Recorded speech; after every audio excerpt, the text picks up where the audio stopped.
Capítulo 9. La evidencia del perfil. Cumplió Jesús con los atributos de Dios. Poco después de que 8 enfermeras estudiantes fueron asesinadas en un apartamento de Chicago, la temblorosa única sobreviviente se acurrucó con un artista forense y describió en detalle al asesino que había visto desde su escondite secreto debajo de una cama. Rápidamente, el dibujo se mostró por toda la ciudad. 2 oficiales de policía a hospitales, a estaciones de tránsito, al aeropuerto. Pronto, un médico de la sala de emergencias llamó a los detectives para decirles que estaba tratando a un hombre que se parecía sospechosamente al fugitivo de mirada dura que aparecía en el retrato. Así fue como la policía arrestó a un vagabundo llamado Richard Speck, quien fue rápidamente condenado por los horrendos asesinatos y terminó muriendo en prisión 30 años después. Desde que Scotland Yard convirtió por primera vez los recuerdos de un testigo en un retrato de un sospechoso de asesinato en 1889, los artistas forenses han desempeñado un papel importante en la aplicación de la ley. En la actualidad, más de 300 dibujantes trabajan con US, agencias policiales, y un número creciente de departamentos están confiando en un sistema computarizado llamado FIT, Técnica Electrónica de Identificación Facial. Esta tecnología, recientemente desarrollada, se utilizó con éxito para resolver un secuestro en 1997 que ocurrió en un centro comercial a solo unas pocas millas de mi casa en los suburbios de Chicago. La víctima proporcionó detalles sobre la apariencia del secuestrador a un técnico, quien utilizó una computadora para crear una imagen electrónica del delincuente, eligiendo entre diferentes estilos de narices, bocas, líneas de cabello, y así sucesivamente. Justo momentos después de que el dibujo fue enviado por fax a las agencias de policía de toda la zona, un investigador en otro suburbio reconoció la imagen como un calco exacto de un criminal con el que se había encontrado antes. Afortunadamente, esto llevó a la rápida arresto del sospechoso de secuestro. Curiosamente, el concepto de un dibujo de un artista puede ofrecer una analogía aproximada que nos ayude en nuestra búsqueda de la verdad sobre Jesús. Así es como el Antiguo Testamento proporciona numerosos detalles sobre Dios que esbozan con gran especificidad cómo es. Por ejemplo, Dios es descrito como omnipresente, o existiendo en todas partes del universo, como omnisciente, o conociendo todo lo que se puede conocer a lo largo de la eternidad, como omnipotente, o todopoderoso, como eterno, o siendo tanto más allá del tiempo como la fuente de todo tiempo, y como inmutable, o sin cambios en sus atributos. Él es amoroso, es santo, es justo, es sabio, es justo. Ahora, Jesús afirma ser Dios, pero cumple con estas características de la deidad. En otras palabras, si examinamos a Jesús detenidamente, su parecido coincide estrechamente con el retrato de Dios que encontramos en otros lugares de la Biblia. Si no lo hace, podemos concluir que su afirmación de ser Dios es falsa. Este es un tema extremadamente complejo y que desafía la mente. Por ejemplo, cuando Jesús estaba dando el Sermón del Monte en una colina fuera de Capernaum, no estaba al mismo tiempo de pie en la calle principal de Jericó. Entonces, ¿en qué sentido se le podría llamar omnipresente? ¿Cómo puede ser llamado omnisciente si admite fácilmente en Marcos 13, versículo 32, que no sabe todo sobre el futuro? Si Él es eterno, ¿por qué Colosenses 1, versículo 15, lo llama el primogénito? Toda creación. A simple vista, estos temas parecen sugerir que Jesús no se parece al retrato de Dios. Sin embargo, he aprendido a lo largo de los años que las impresiones iniciales pueden ser engañosas. Por eso estaba contento de poder discutir estos temas con el Dr. D.A. Carson, el teólogo que ha surgido en los últimos años como uno de los pensadores más distinguidos en el cristianismo. La 8ª entrevista. Donald A. Dr. Carson. D.A. Carson, un profesor de investigación del Nuevo Testamento en el Trinity Evangelical Divinity School, ha escrito o editado más de 40 libros, incluyendo El Sermón del Monte, Falacias Exegéticas, El Evangelio según Juan, y el galardonado El ahogo de Dios. Él puede leer una docena de idiomas. Su dominio, el francés, proviene de una infancia pasada en Quebec. Y es miembro de la Tyndale Fellowship for Biblical Research, la Society for Biblical Literature y el Institute for Biblical Research. Sus áreas de especialización incluyen al Jesús histórico, el posmodernismo, la gramática griega y la teología de los apóstoles Pablo y Juan. Después de estudiar inicialmente química y obtener una licenciatura en ciencias de la Universidad McGill, Carson continuó y recibió un máster en divinidad antes de ir a Inglaterra, donde obtuvo un doctorado en Nuevo Testamento en la prestigiosa Universidad de Cambridge. Enseñó en 3 colegios y seminarios más antes de unirse a Trinity en 1978. Nunca había conocido a Carson antes de conducir al campus de Trinity en Deerfield, Illinois, para nuestra entrevista. Francamente, esperaba a un académico rígido, pero aunque encontré a Carson tan erudito como había anticipado, me sorprendió su tono cálido, sincero y pastoral, al responder a lo que resultaron ser, en algunos casos, preguntas bastante cáusticas. Nuestra conversación se llevó a cabo en un salón de profesores, que de otro modo estaba desierto, durante las vacaciones de Navidad. Carson llevaba una chaqueta blanca sobre una camisa de botones, jeans azules y zapatos Adidas. Después de un poco de charla preliminar sobre nuestra mutua apreciación por Inglaterra, Carson ha vivido allí de manera intermitente a lo largo de los años, y su esposa Joy es británica. Saqué mi cuaderno, encendí mi grabadora y planteé una pregunta de fondo para ayudar a determinar si Jesús tiene lo necesario para ser Dios. Mi pregunta inicial se centró en por qué Carson piensa que Jesús es Dios en primer lugar. ¿Qué dijo o hizo, pregunté, que te convence de que es divino?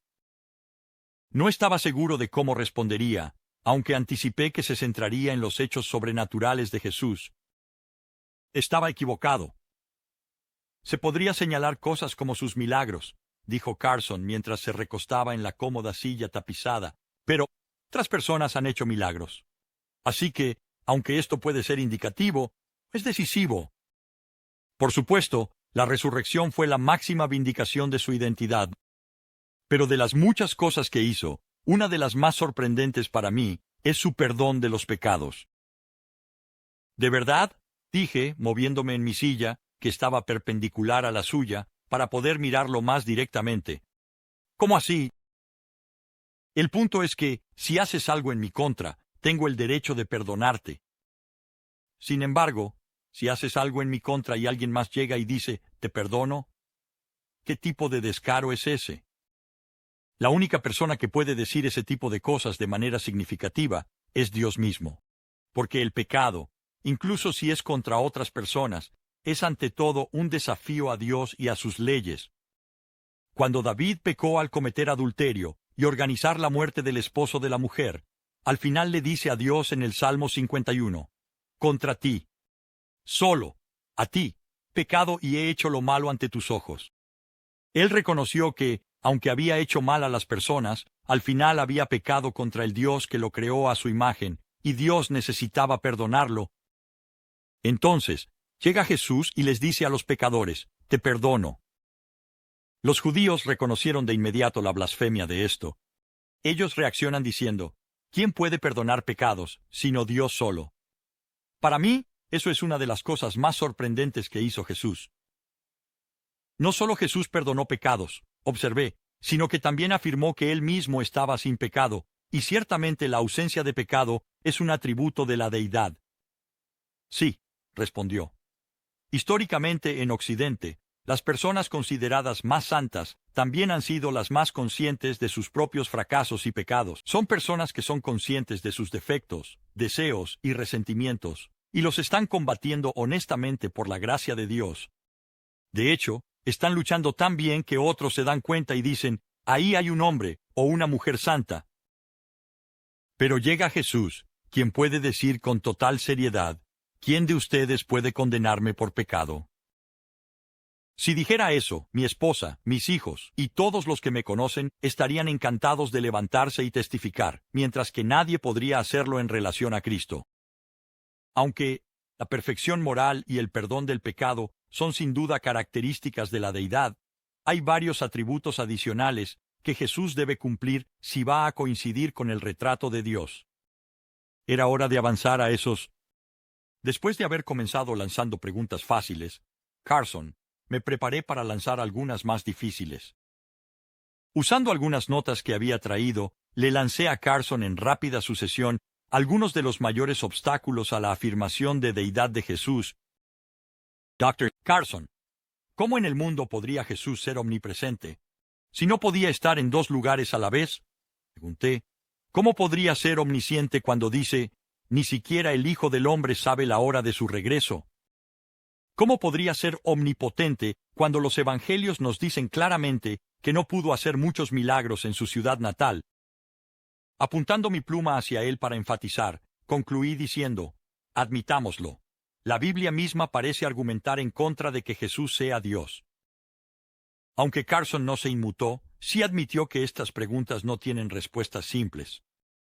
Después de todo, atacan el mismo corazón de la encarnación, Dios convirtiéndose en hombre, el Espíritu tomando forma de carne, lo infinito volviéndose finito, lo eterno volviéndose limitado por el tiempo. Es una doctrina que ha mantenido ocupados a los teólogos durante décadas, y ahí es donde Carson eligió comenzar su respuesta, volviendo a la forma en que los académicos han tratado de responder a estos asuntos a lo largo de los años. Históricamente, ha habido 2 o 3 enfoques para esto. Comenzó, sonando un poco como si estuviera iniciando una clase. Por ejemplo, al final del siglo pasado, el gran teólogo Benjamin Warfield dijo, revisa los evangelios y atribuye diferentes partes, ya sea a la humanidad de Cristo o a su deidad. Cuando Jesús hace algo que refleja que Él es Dios, eso se atribuye a la deidad de Cristo. Cuando hay algo que refleja sus limitaciones o su finitud o su humanidad, por ejemplo, sus lágrimas, ¿llora Dios? Eso se atribuye a su humanidad. Esa explicación estaba llena de problemas. Me pareció a mí. Si haces eso, ¿no terminarías con un Jesús esquizofrénico? Pregunté. Es fácil caer en eso sin querer, respondió. Todas las declaraciones de fe han insistido en que tanto la humanidad de Jesús como su deidad permanecen distintas, pero se combinan en una sola persona.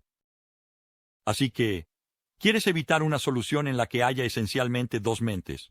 Una especie de mente humana de Jesús y una mente celestial de Cristo. Sin embargo, esta es una forma de solución, y puede que haya algo de verdad en ello. Es una doctrina que ha mantenido ocupados a los teólogos durante siglos. El otro tipo de solución es alguna forma de kenosis. Significa vaciamiento. Esto se deriva del capítulo 2 de Filipenses, donde Pablo nos dice que Jesús, estando en la forma de Dios, no consideró que la igualdad con Dios fuera algo que debiera aprovecharse, así es como debería traducirse, sino que se vació a sí mismo. Se convirtió en un nadie. Eso me pareció un poco ambiguo. ¿Puede ser más explícito?, pregunté. ¿De qué exactamente se vació? Aparentemente había tocado el tema. Ah, esa es la pregunta, respondió Carson asintiendo. A lo largo de los siglos, la gente ha dado varias respuestas a eso. Por ejemplo, ¿se vació de su deidad? Bueno, entonces ya no sería Dios. ¿Se vació de los atributos de su deidad? Yo también tengo un problema con eso, porque es difícil separar los atributos de la realidad. Si tienes un animal que se parece a un caballo, huele a caballo, camina como un caballo y tiene todos los atributos de un caballo, tienes un caballo. Así que no sé qué significa que Dios se vacíe, sus atributos y aún así sea Dios. Algunos han dicho que no se vació de sus atributos, sino que se vació en el uso de sus atributos, una especie de autolimitación. Eso se está acercando, aunque hay momentos en los que eso no era lo que estaba haciendo. Él perdonaba pecados de la manera en que solo Dios puede, lo cual es un atributo de la deidad. Otros van más allá, al decir que se vació del uso independiente de sus atributos. Es decir, funcionó como Dios cuando su Padre Celestial le dio la autorización explícita para hacerlo. Ahora, eso está mucho más cerca. La dificultad es que hay un sentido en el que el Hijo Eterno siempre ha actuado de acuerdo con los mandamientos de su Padre. No quieres perder eso, ni siquiera en la eternidad pasada. Pero está acercando. Sentí que estábamos en algún lugar cerca del blanco, pero no estaba seguro de que fuéramos a acercarnos mucho más. Eso parecía ser también el sentimiento de Carson. Hablando estrictamente, dijo, Filipenses 2 no nos dice precisamente de qué se vació el Hijo Eterno. Él vació, se convirtió en un nadie. Hay algún tipo de vaciamiento en juego, pero seamos francos. Estás hablando de la encarnación, uno de los misterios centrales de la fe cristiana. Estás tratando con un espíritu sin forma, sin cuerpo, omnisciente, omnipresente y omnipotente, y criaturas finitas, tocables, físicas y limitadas por el tiempo. Que uno se convierta, el otro inevitablemente te envuelve en misterios. Parte de la teología cristiana se ha preocupado no por explicarlo todo, sino por intentar tomar la evidencia bíblica y retenerla de manera justa, buscando formas de síntesis que sean racionalmente coherentes, incluso si no son exhaustivamente explicativos. Esa fue una forma sofisticada de decir que los teólogos pueden encontrar explicaciones que parecen tener sentido, aunque quizás no puedan explicar cada matiz sobre la encarnación. De cierta manera, eso parecía lógico. Si la encarnación es verdadera, no es sorprendente que las mentes finitas no pudieran comprenderla totalmente. Me pareció que algún tipo de vaciamiento voluntario del uso independiente de los atributos de Jesús era razonable, para explicar por qué no exhibió los omnis, la omnisciencia, la omnipotencia y la omnipresencia en su existencia terrenal, a pesar de que el Nuevo Testamento afirma claramente que todas estas cualidades son, en última instancia, verdaderas de Él. Eso, sin embargo, era solo parte del problema. Pasé a la siguiente página de mis notas y comencé otra línea de preguntas, sobre algunos pasajes bíblicos específicos que parecen contradecir directamente la afirmación de Jesús de ser Dios. Parte del boceto que Jesús debe cumplir es que Dios es un ser no creado que existió desde la eternidad pasada. Isaías 57, versículo 15, describe a Dios como aquel que vive para siempre. Pero, le dije a Carson, hay algunos versículos que parecen sugerir fuertemente que Jesús era un ser creado. Por ejemplo, dije, Juan 3:16 llama a Jesús el Hijo unigénito de Dios, y Colosenses 1, versículo 15, dice que Él fue el primogénito sobre toda la creación. No implican claramente que Jesús fue creado, en lugar de ser el creador. Una de las áreas de especialización de Carson es la gramática griega, que utilizó al responder a esos dos versículos. Tomemos Juan 3:16. Dijo, es la versión de King James la que traduce el griego con las palabras, su único hijo unigénito. Aquellos que consideran que esta es la traducción correcta, generalmente la vinculan con la encarnación misma, es decir, el comienzo en la Virgen María. Pero de hecho, eso no es lo que significa la palabra en griego. Realmente significa, lo único, la forma en que se usaba normalmente, en el primer siglo es única y amada. Así que, Juan 3:16, simplemente está diciendo que Jesús es el Hijo único y amado, o como lo traduce la Nueva Versión Internacional, el Hijo único, en lugar de decir que es engendrado ontológicamente en el tiempo. Está bien, eso solo explica ese pasaje que mencioné. De acuerdo, veamos el versículo de Colosenses, que usa el término primogénito. La gran mayoría de los comentaristas, ya sean conservadores o liberales, reconocen que en el Antiguo Testamento, el primogénito, debido a las leyes de sucesión, normalmente recibía la mayor parte de la herencia, o el primogénito se convertía en rey en el caso de una familia real. Por lo tanto, el primogénito era el que, en última instancia, tenía todos los derechos del padre.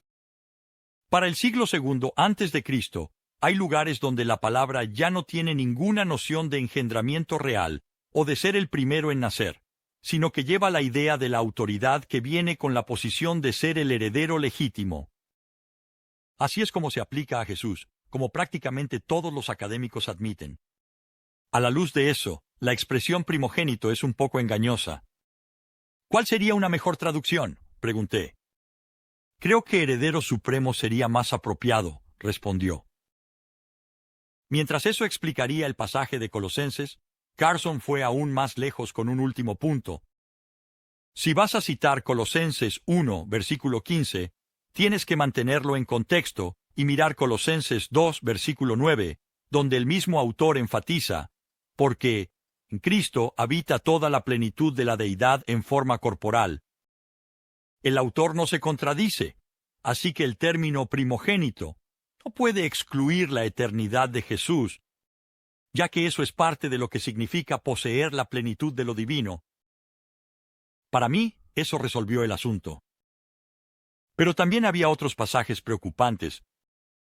Por ejemplo, en Marcos 10, alguien se dirige a Jesús como buen maestro, lo que lo lleva a responder, ¿por qué me llamas bueno? Nadie es bueno excepto Dios solo. ¿No estaba negando su divinidad al decir esto?, pregunté. No, creo que estaba tratando de hacer que el tipo se detuviera y pensara en lo que estaba diciendo, explicó Carson. El pasaje paralelo en Mateo es un poco más amplio, y no muestra a Jesús minimizando su deidad en absoluto. Creo que todo lo que está diciendo es, espera un momento, ¿por qué me llamas bueno? Es solo una cuestión de cortesía, como cuando dices buen día. ¿Qué quieres decir con bueno? Me llamas buen maestro. ¿Es porque estás tratando de ganarte mi simpatía?